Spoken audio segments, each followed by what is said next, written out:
I'm Charles Fast Horse, and my roots come from the Black Hills of South Dakota. To me, art and Lakota means a dream and a way of life for a desired result. And when I wake from dreams weekdays, I listen to Key radio station because there's more to this morning. I am an enrolled member of the Oglala Sioux Tribe, Red Cloud Agency, Pine Ridge, South Dakota, born on September 3rd, 1941. My parents are William Bill Fast Horse and Elizabeth Spotted Bear Fast Horse, both enrolled members of the Oglala Sioux Tribe and are now deceased. I come from great people. In my family, I have two great grandfathers and two great grandmothers.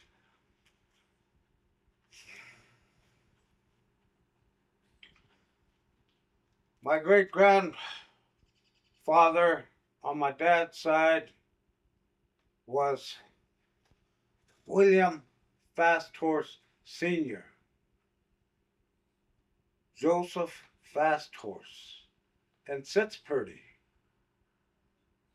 Jenny Highbull and Blue Horse, Steal the Horses, Sitting Bear, and Goes Out with Red. My great grandmother on my father's side was Annie Randall, and my great great grandmother was Amy Randall, and my great great grandfather was Grandpa Beats, who was an artist and a medicine man. On my mother's side, her father was Thomas Spotted Bear, which is my great grandfather. My great great grandfather was Thickbread,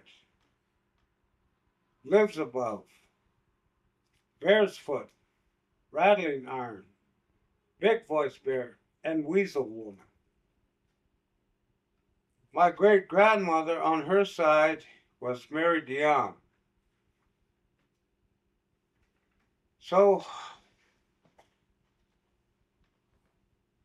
my elders and my grandfathers, like my grandfathers who fought in the Battle of the Little Bighorn when he was 18 years old, recited nature-related language out of age-old oral traditions passed on from generation to generation.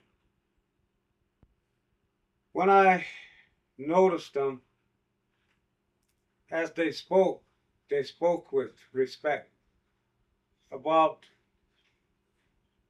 the dream that was given to the indigenous Lakota people. They spoke of this dream of life, of these long-term goals in which we have to jump the hurdle in order to complete that. They spoke of the Black Hills, what it meant. They spoke of Bear Butte, what it meant. They spoke of Devil's Tower, what that meant. And the medicine wheel. They spoke of the 7 stars up there, the sun, the moon. They spoke of why we must revere the world as one and equal of all things created. This respect that they passed on was, like to me, a power as they spoke of these powers. This bravery which they had from those old days, this spiritual experiences from the emotions of that respect, how they thought by the tone of their voices,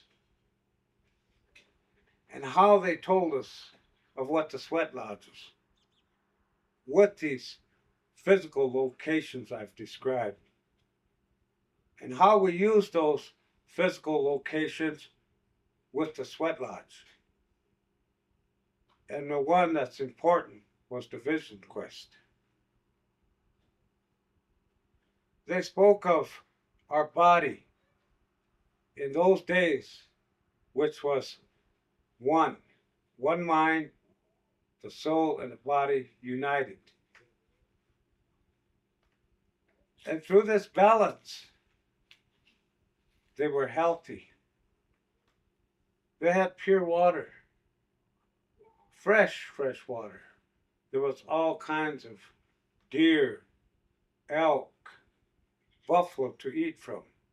They picked berries and made wojabi from the choke cherries and wasna for the ceremonial reasons from that. They had timsilas, which they cooked with that. Many different types of cooking were made up from this Mother Earth that provided not only our place to get food, but to get clothing, to get bedding, utensils, and the trees that provided for our lodges. This was a balanced way of life for us in those days as they told us these things. I remember when they spoke of the 7 campfires.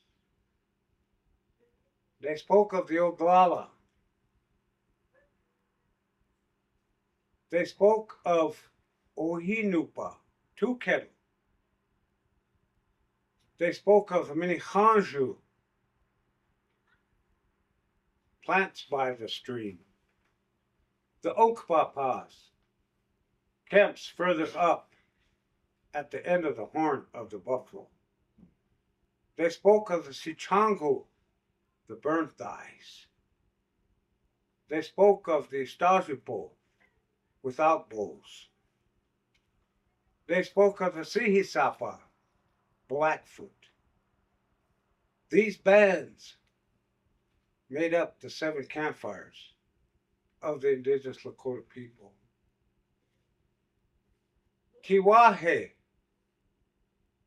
Tiwahe means our nature-related language.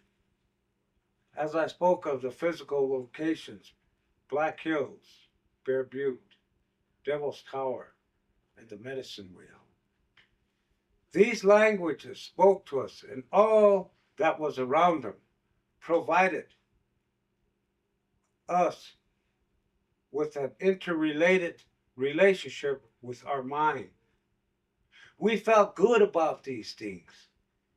We picked it up with our mind and interrelated it with our body to feel stable.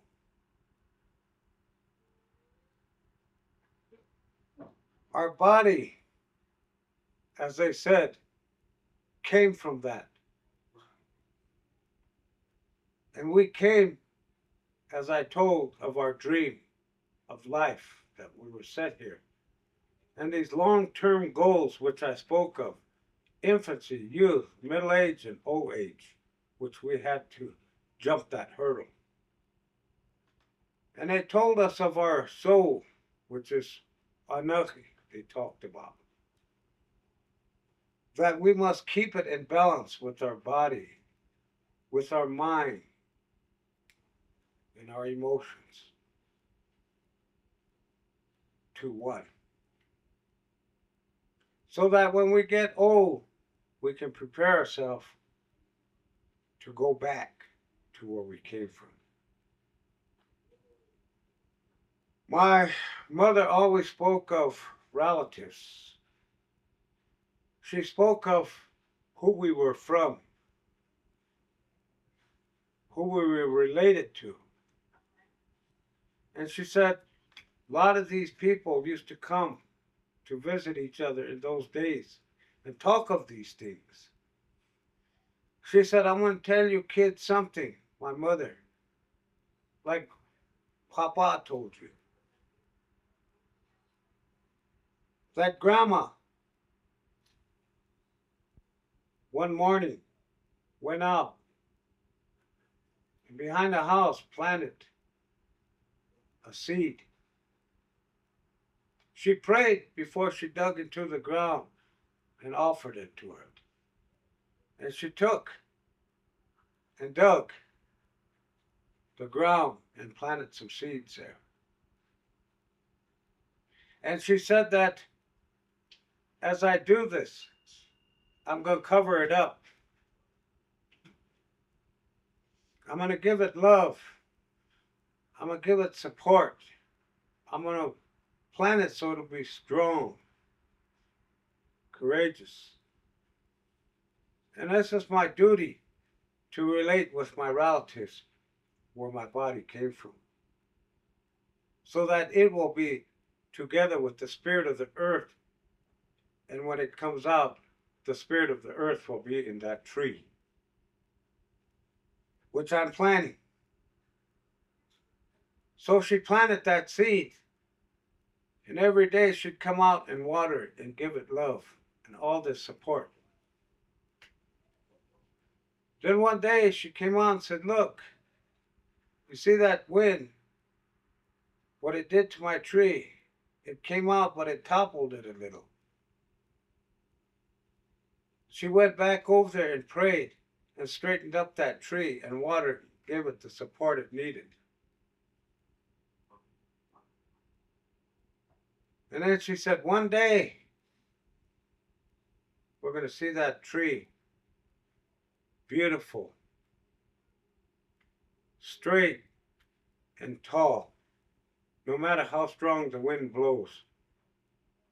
So this is what I'm teaching you kids about the dream that was given to us. It's called life. These 4 hurdles from infancy, youth, middle age, and old age. I have to give you the love and the support as I did that tree that I planted out there, that seed. You're crawling on 4 right now, but someday I'm going to help you stand up and learn how to walk. And if you listen well, someday you're going to earn your right to become a man or a woman. Stand up, carrying respect of the dream, the goals of the Black Hills, of Bear Butte, Devil's Tower, the Medicine Wheel. All these powers, you're going to grow up with courage to carry that respect. You're going to be awake every time the sun comes up. You're going to wake up with nature. You're going to wake up with the rest of the Indians. In those days, that's how they got up. That's how they stayed balanced. That's how they had their body and ghost in one. And a lot of them lived a long life in those days. So she said, this is what I'm leaving and teaching you, because someday I'll be going. So she says, remember these things, what they talked about. The values. Respect for your nature. Respect for this power, great spirit, who gave you life. From a baby to old age. Respect that. Respect this bravery. Do not let nobody take your courage away by putting fear in you or calling you down. Always share this with your loved ones, with your kids. Talk about these things. Talk about the dream. Talk about the making of relatives with our where our body came from. Started my timer over again at 0. That's all right.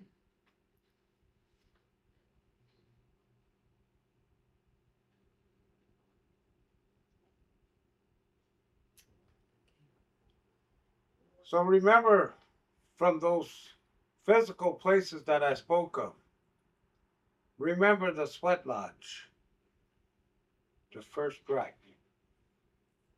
because Mother Earth, thousands and thousands and thousands, and as far back as we can say, before anything else was here, created our body from that. The first sweat lodge, Mother Earth. We are the second sweat lodge because now, where our body came from that and we stood up, you come from the woman's womb. So in times we have the sweat lodge in remembrance of that to go back and get nourished all over as a child and washed inside and outside. Remember, if you're given a dream from one of your relatives, may it be a rock, a tree, a bird, four-legged, whatever, when you get a dream from one of them, keep it, for it'll come to pass. Remember that Bear Butte was used for vision quest. There's not only Bear Butte, but many high ridges were used so that you can earn your place in the footsteps of our ancestors. So this respect for that, and the bravery, and the sharing and generosity, free to make choices following older Indian wisdom, would be a great choice, the best one you'd ever make. Our kinships and our relatedness, not only with the physical locations I spoke of, but with our lineage, as I spoke of my dad and mother, grandparents, great grandparents, great great grandparents. We had a high value for that truth and law, she said. Remember these things, and the old days are gone now. But we must remember those ancient dances, those ceremonies, and those legends. We must keep in mind of the sweat lodge, the vision quests. If you remember these things, you will gain ground each time you change from infancy, youth, middle age, and old age. These things that my mom has taught us, and even after we left the reservation, she was a great woman. She was a dream there, a flower that came from a cocoon, that came out and took her rightful place from infancy, youth, and middle age. She came out and she loved us. She took care of us like the tree. There were hard times, but she came and she worked and worked to make sure that we had enough to eat, a warm bed to sleep in, clothes to change, and go to school. She said, always go to school because there is no old age, but keep these things that I told you. Stay connected with these, but leave that out. Don't bring that in. You'll get shapa. It'll make you dirty up here. You get confused. And so she supported us, took care of us. She worked hard out here in the big cities because there was no jobs on the reservation. She quit school. She wanted to go Carlisle, but they didn't let her go. She graduated from 8th grade at Holy Rosary. If she went to Carlisle, maybe I wouldn't have been born. Maybe it was a great spirit's way of telling her something. She lived a hard life. We had poverty. But she took care of our health the best way she could.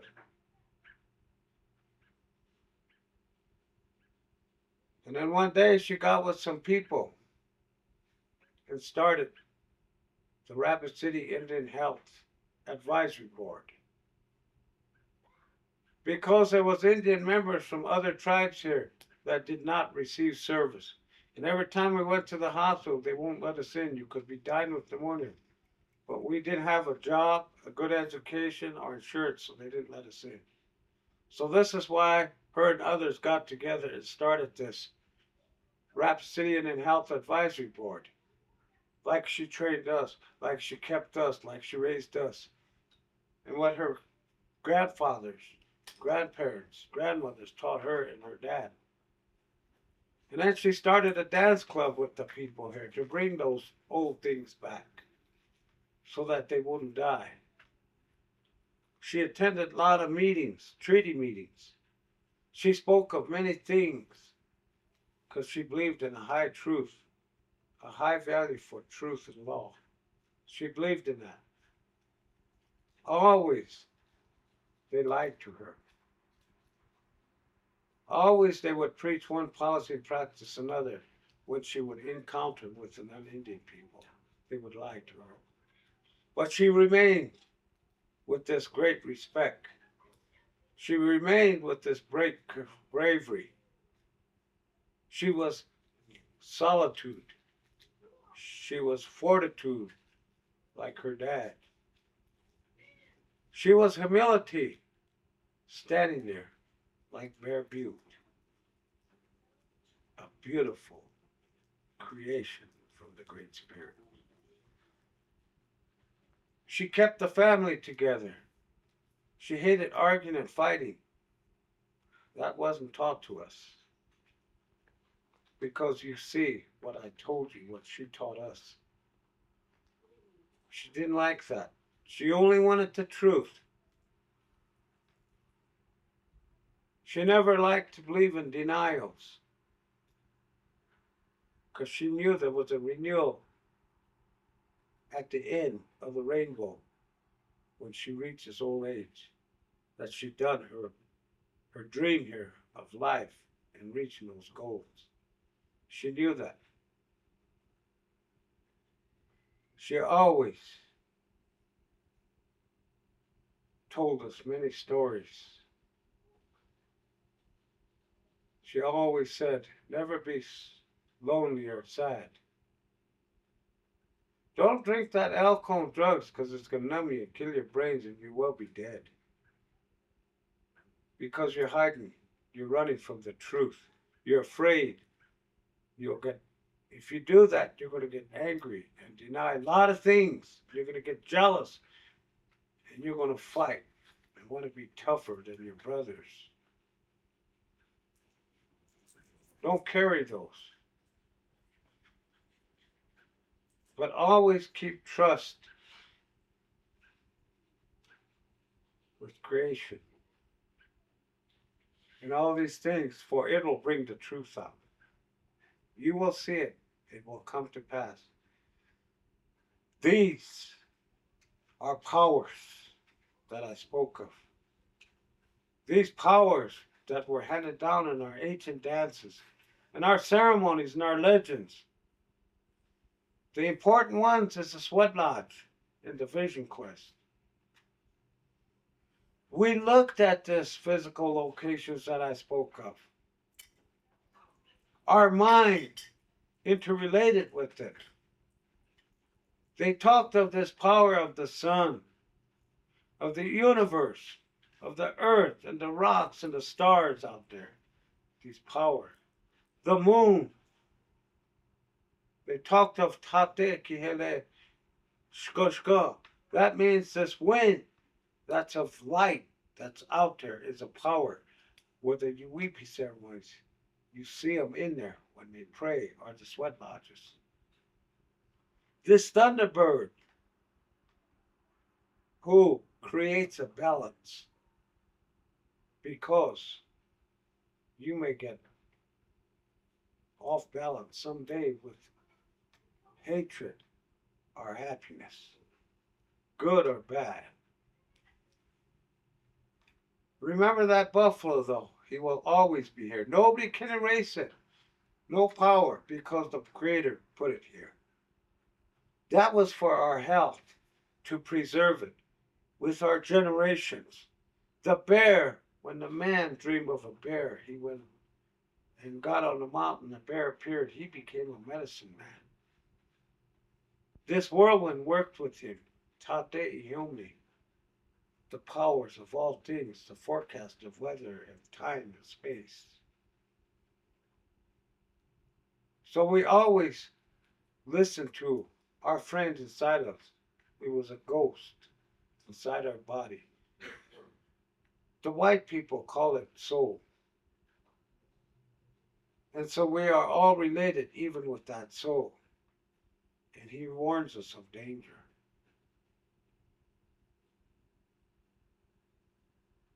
Remember these things. There's a lot of dances open, she said, intertribals. You go to powwows, but there's some that are closed because of this spiritual religion that we have. We have to protect it. We have to keep it close so nobody makes a mistake. And the elders were the leaders who knew these things, who appreciated and respected those spiritual traditions and the significance of that occasion. They led it and ran it. So nobody get hurt, that everything is still run in accordance from our ancestors way back. So that nobody get hurt. This is the way she told us. She lived a long life. She loved us. And this is what she left me. And now she has gone home. Gone home to where all the other relatives are. This was Elizabeth Spotted Bear Fast Horse. I'm proud to be her son. A strong, strong woman that was called humility.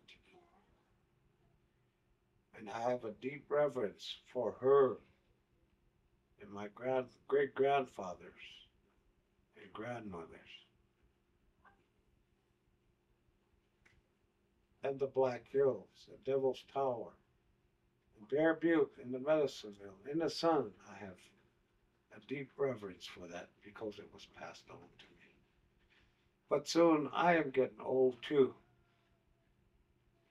because there's a lot of challenge and transition going on for the indigenous Lakota people and people on this spiritual island called the North American continent. She told us of these things before she left. So try to understand. And if there's any old people, try to respect them. Try to take that, what they have to say before the museum goes back to the ground. The museum is their head, the knowledge. That's what I call museum. Get some of that before she goes back, or they go back. I can't tell you no more. I can't give you a quick fix or magical potion for those of you that think you might know more about this than what I know. And I'm not here to make you believe me or change you, convert you, or compete, or win your friendship or personality prize. I'm here because I'm talking of spiritual experiences and things that have come to pass from those old people and my mother. So I thank you tonight for this interview, and I hope people will hear it. Without Riase.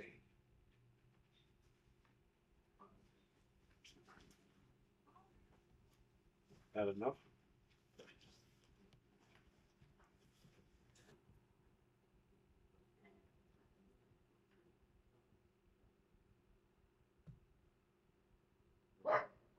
Mm-hmm.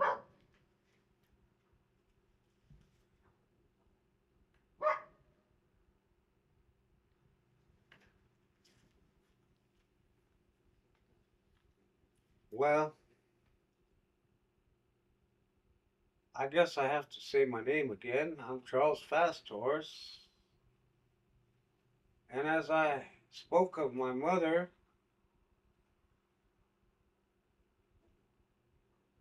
I will speak of my dad that will take us a long way.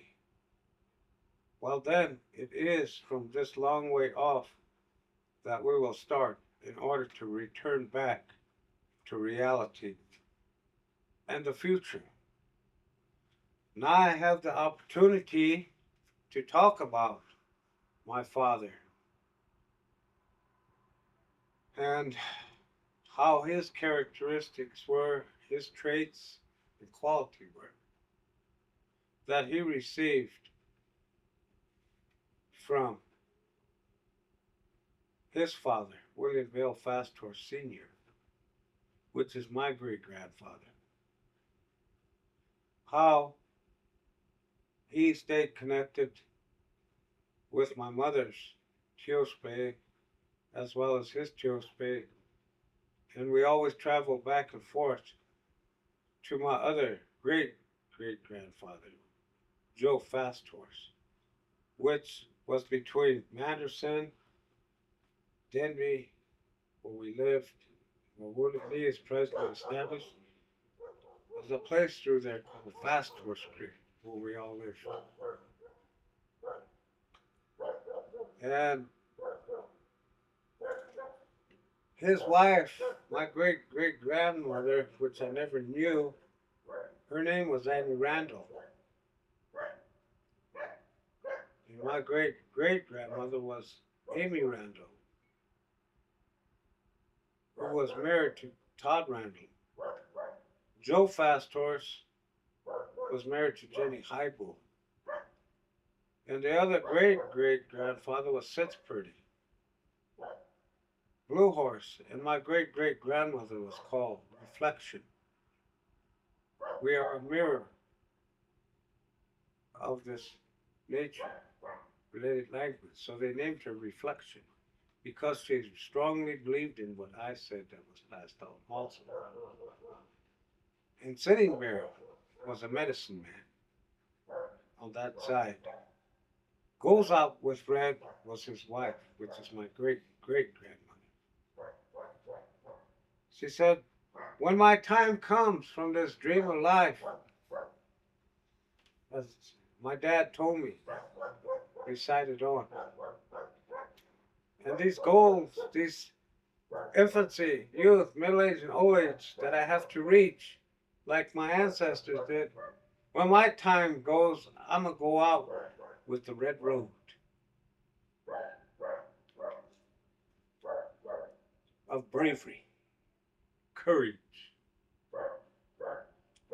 so that I'll be awake to reach that road. That's how she got her name. Goes Out with Red. And Grandpa Beads, I must have inherited from some of that genetic makeup, the traits and characteristics on my father's side, because he liked to do stuff in the arts, because my great grandfather on my dad's side was Beads. He was an artist and a medicine man. But I never knew my great great grandmother, who his wife was. They never told him. My dad learned all these, as well as my mother. That's how come there was no difference between them when they got married and we were born. But as time passed and the old ones left us, my dad never finished school either. And he had a pride in him to take care of his family. Because we often spoke. As they spoke, I listened to them. We must remember that we have to be like a team horse, Lizzie, and pull that wagon up with the family, like they did in the old days. But times have changed since the treaty. They were set on reservations. And my dad didn't finish school. The old days were gone. It was tough for him. There were no jobs there on the reservation. He had to go to Bellinet, a rancher that lived in Nebraska, and he had to work to bring in food. And then we come back. He comes back, and they had to go to Scotts Bluff to pick potatoes to bring in food. He had to do all kind of resource work. He tried going out to Gordon and Rushville, but it never worked out because he could only get jobs for 2 or 3 days or so. Maybe wait a week to get another job.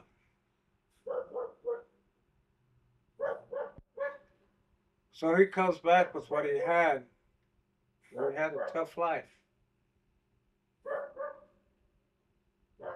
I really don't know what happened because it seemed like my dad was losing some of that bravery. He still had the respect for everything. The physical locations which I spoke of, Bear Butte, Black Hills, Devil's Tower, and the Medicine Wheels and all these. He still had respect for that, but somehow he was losing his bravery. Because maybe a little bit pride went in there. He couldn't get the amount of work needed to support us. And he soon met some guys, and I don't know what happened, but he started going out more and more. And pretty soon, him and my mom broke up. But I've always loved him and the way he talked. He always honored the prayers. He'd always attend the funerals. He played the organ at every funeral in Pine Ridge. They knew him. He was a good man. We all have our ups and downs. But we must stand back up and be like that tree my mom planted.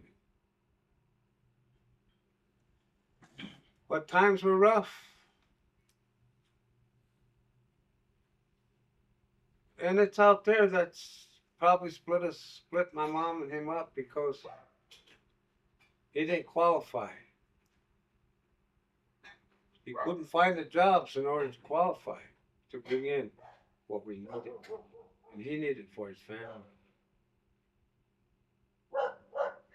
So I got to know my dad real good up until that time. It was hard to see him not around anymore and him not coming home. We'd always ask, when's Daddy coming home?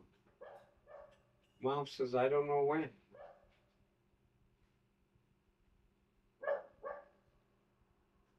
But we made it. But I've always loved him for what he was, what he believed in, and who he was, and what he stood for. This experiences taught me many things. And even though when I went to school at United Tribes, he'd always try to send me money to help me out. He'd come up and see us. We'd be like glad to see him. And he was getting old. And then one day I heard he had a heart attack. He died. But I was there. I honored him. I did my respect. I stayed strong. I didn't cry. They said, don't cry.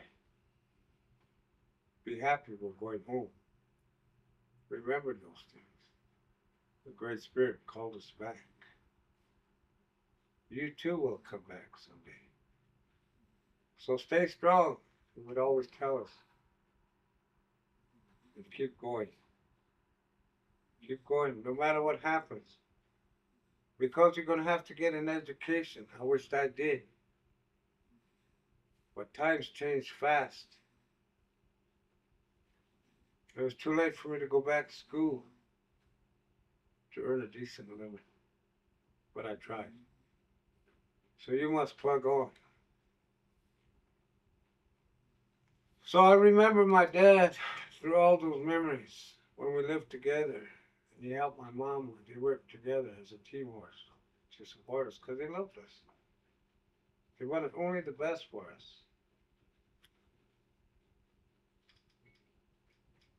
But keep the values. Remember these things. We can't live the old way, but keep these because it's hard to be an Indian in a non-Indian world now. So you have two fights. Keeping who we are and what we are,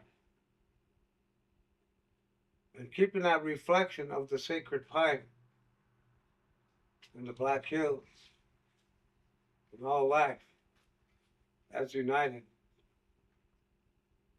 but leaving that world out because you might become something you don't want to be.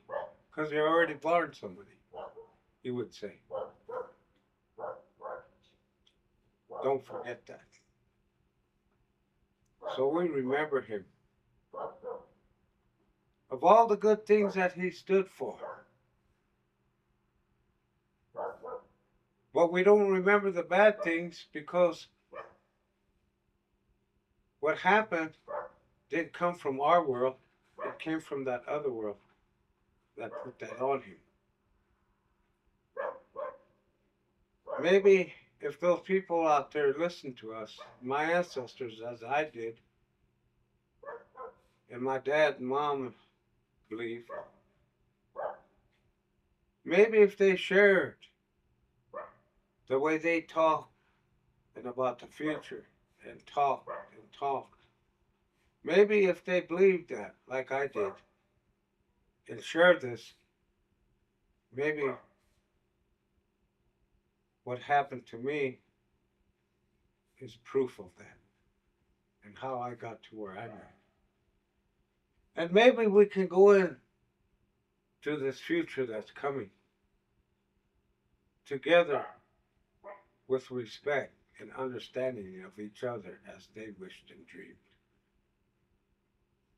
But I can't understand why they think that way, this dominant society.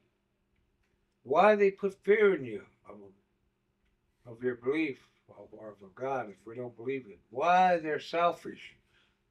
Why they exploit the land. That's my mom and they would talk about it, my dad. And the natural resources. Why are they doing that? Why is a lot of the animals being killed off and we don't see them anymore? Why are they trying to be more powerful than the animals and the creation and us? Why are they that way? What makes them think that way? Can't understand. But maybe when we all die, we'll go back to the real world where it's better. But in the meantime, like my dad says, remember these things. And like your mother and her dad said, and Joe said, Uncle Joe passed to her. And my dad, hang on to these because it will get you to the end. And it's tough. Maybe that's why I never had kids.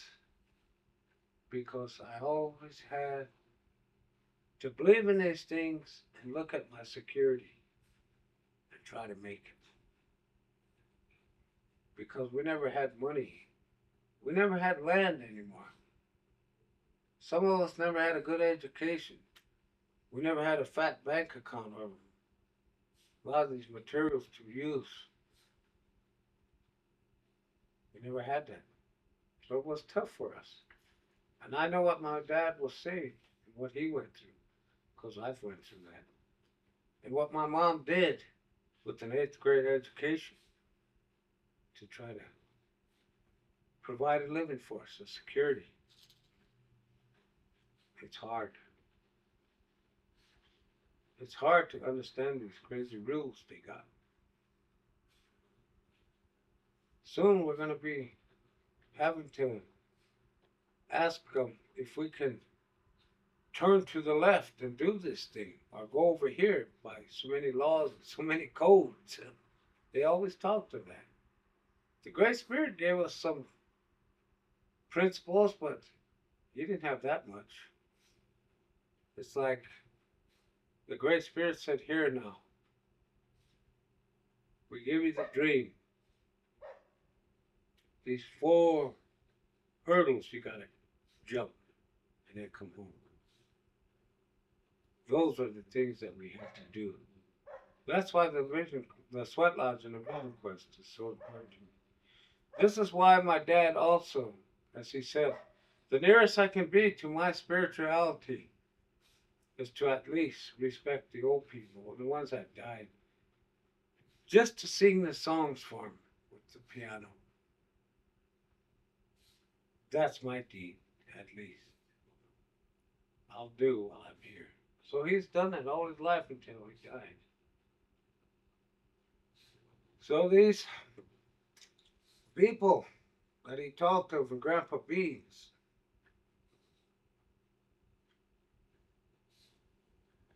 was an artist and a medicine man. That's what I became. Maybe on that side. But before he died, he made a pipe and gave it to me, which I still have. He left it. And that's what I know of my dad. Up until his death.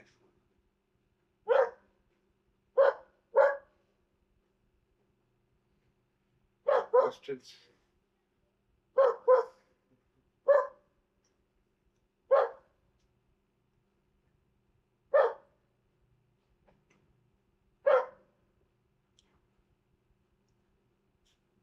No, I don't have a lot of questions.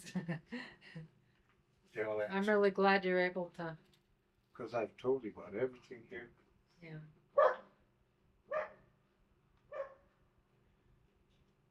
Even about the sadness and loneliness. I told about it. About the family. You see how it's still here? Oh, yeah. It's been imprinted.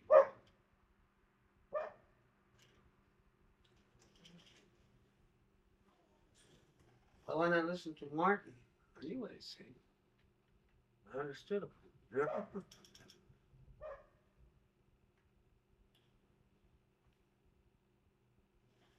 Turn it off. Mm-hmm. Mm-hmm. I guess I'm going to talk about my grandfather, Tom Spotted Bear, and my other great grandfathers that were alive yet, and how they helped me retain my nature-related language out of age-old oral traditions that was passed on.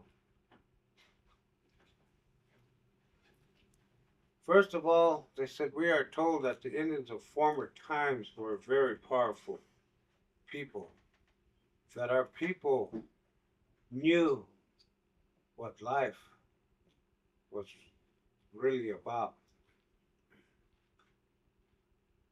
And I believe them. And there's no doubt about it that it is so even today because I'm still alive. And I still know these things.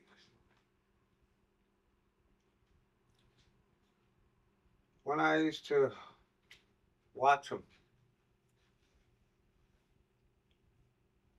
when I'd look at him, when I look at his eyes, it was like them stars. The power of it. That told him the truth.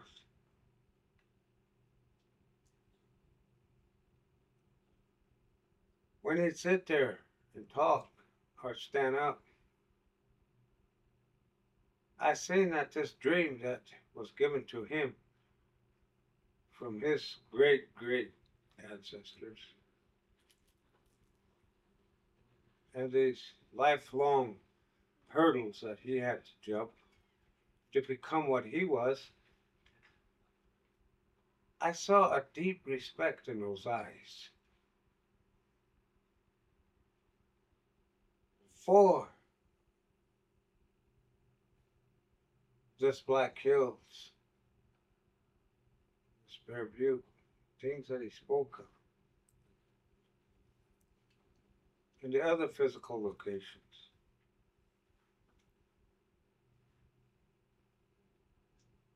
I saw how strong he was, his voice. I saw him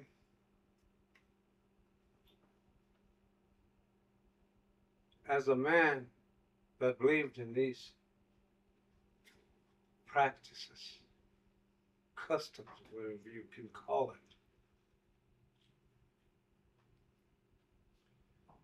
it. And I saw him united with his soul and body. And as he stood up, I saw a deep reverence of equalness with this nature related language and himself, a connectedness, an interrelationship.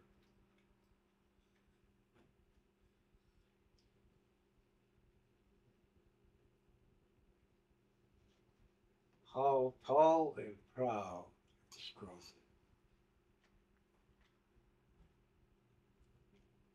And when they spoke of these things which became one called humility.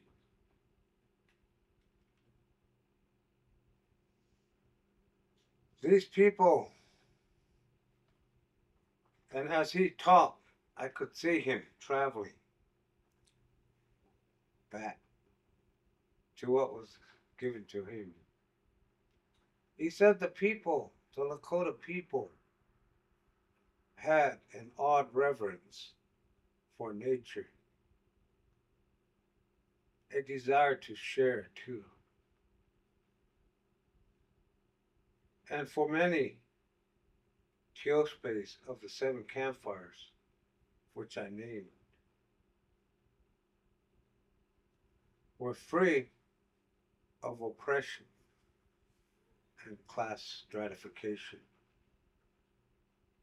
He said it was always told to him by the ancients from the beginning and passed on from his great grandparents, great great grandparents, and great great grandparents, the whom I spoke of, that the land was to be shared, not owned,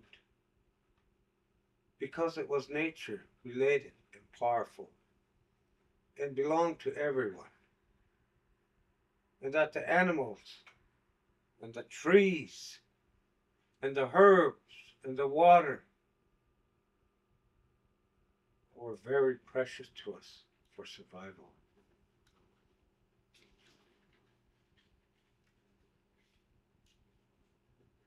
These stories, which they told and talked about, if we consider the old way of life as he was relating it to me, the best way I can put that in his understanding and the way I understand it now is we must first state that truth and law in accordance with nature related language and out of age old oral history passed on from generation to generation, that it is subject to many variations due to the historic period. That is from 1492 to the present, and the scattering of tribes. But there is, nevertheless, for the indigenous Lakota people of the Great Northern Plains, the old indigenous Lakota and nature-related way of life. My grandfather, Tom Spotted Bear, fought in a Bighorn battle when he was 18 years old. It is said that because of the Cho space and the family relatedness with Tiwahe, as I named it, Fast Horse Creek was right next to my mom's Cho space. And both of them got married, and they talk from my dad's side of Thickbread, who also participated in the battle. I'll tell you how Thickbread got his name, how they told me. They were coming to the Bighorn, and as they were traveling from the Sandhills, they were heading for the Bighorn. And down there where it's known as Buffalo Gap, there's a pass that goes through there into the Black Hills, Casapa they call it. Well, they were going through there and go do some prayers and stuff, and then go on to the Greasy Grass, up to the Bighorns. They said they came over this ridge, and here they saw these people down there.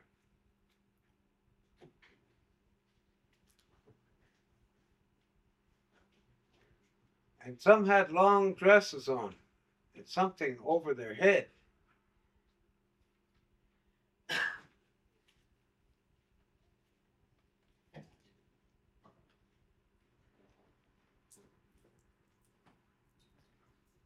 And as they looked down at it, at them people in these covered wagons, they saw long tables or something that these women, I guess they were women because they had long dresses, were putting this stuff on it. So they said, let's go down and scare them. So they came down whooping, hollering. Said all those people ran, screaming.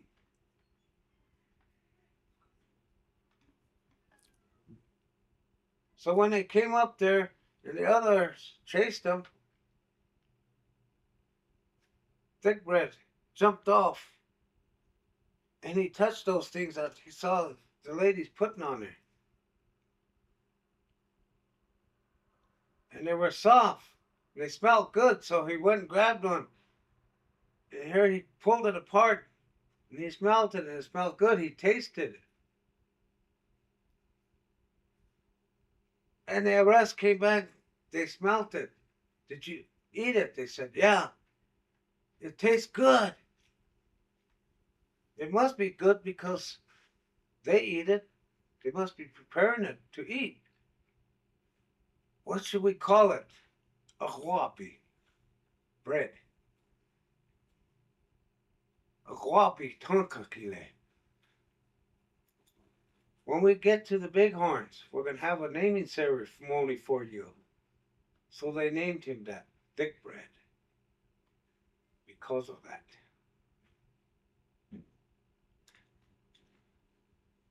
Some of them I think I've heard say that Blue Horse, Sitting Bear, and Barefoot participated also in the Bighorn battle.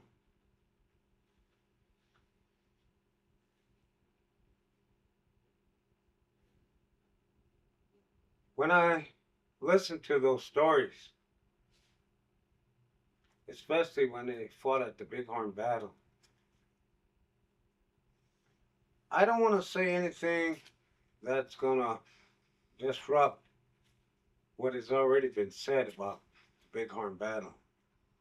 I'm not here to open a can of worms or cause trouble. I can only talk about what they talked about. But there's always one thing my grandpa's talked about. That we had a unity. We Lakotas have a different word for unity. The Indians have a different word for unity. And he said the non-Indians' unity is based on that road.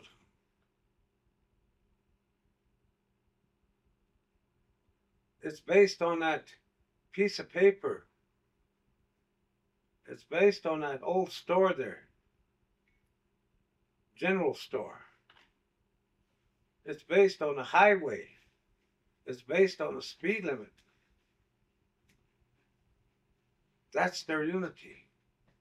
Our unity is based on direction of space, the sun, the gravity. Today, the electromagnetic force, which is light, which we call the UEP lights, or sweat-dot lights, and the weak and strong forces. And they said, always remember, when our ancestors stood up after crawling on 4 legs, like when you come out of your mother's womb, and we earn our right to be a man and woman, the pipe was brought. They call it, there's many names, there's many versions. And I'm not saying that whoever talked first to the sacred white buffalo calf pipe have their versions, and another has a version. But what I heard about the sacred white buffalo calf pipe is that our Lakota go hand in hand.